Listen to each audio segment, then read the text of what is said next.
Welcome to Part 6. Age of Walpole, 1721–1742. Robert Walpole, 1676–1745, was a son of the landed gentry who rose to power in the House of Commons from 1721 to 1742. He became the first Prime Minister, a term in use by 1727.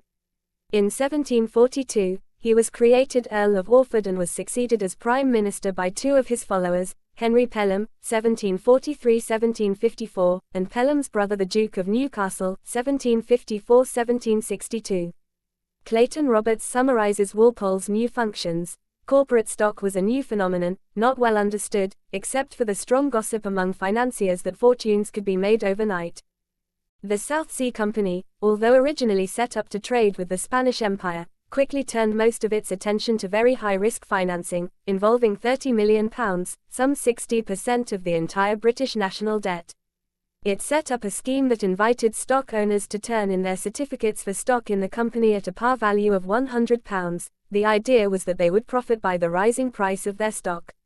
Everyone with connections wanted in on the bonanza, and many other outlandish schemes found gullible takers. South Sea stock peaked at £1,060 on the 25th of June 1720. Then the bubble burst, and by the end of September it had fallen to £150. Hundreds of prominent men had borrowed to buy stock high. Their apparent profits had vanished, but they were liable to repay the full amount of the loans. Many went bankrupt, and many more lost fortunes. Confidence in the entire national financial and political system collapsed. Parliament investigated and concluded that there had been widespread fraud by the company directors and corruption in the cabinet.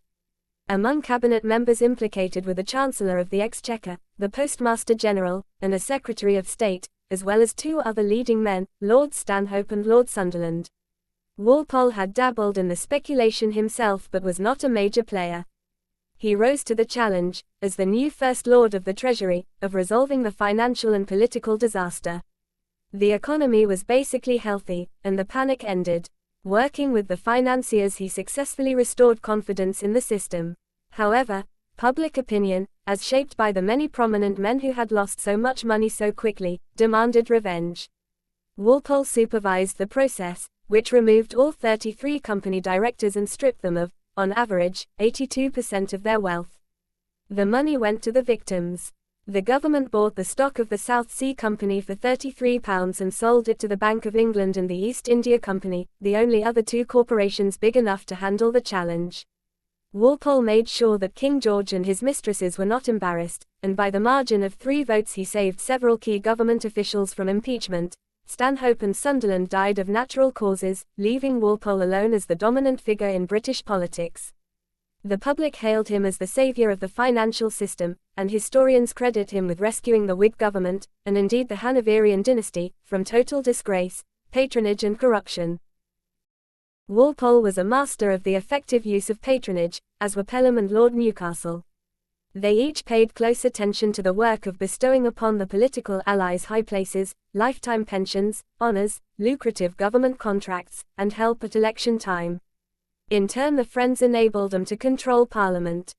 42, thus in 1742, over 140 members of Parliament held powerful positions thanks in part to Walpole, including 24 men at the Royal Court, 50 in the government agencies, and the rest with sinecures or other handsome emoluments, often in the range of £500 minus £1,000 per year. Usually there was little or no work involved. Walpole also distributed highly attractive ecclesiastical appointments. When the court in 1725 instituted a new order of chivalry, the Order of the Bath, Walpole immediately seized the opportunity.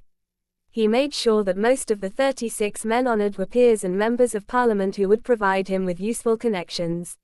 43, Walpole himself became enormously wealthy, investing heavily in his estate at Houghton Hall and its large collection of European master paintings. Part 7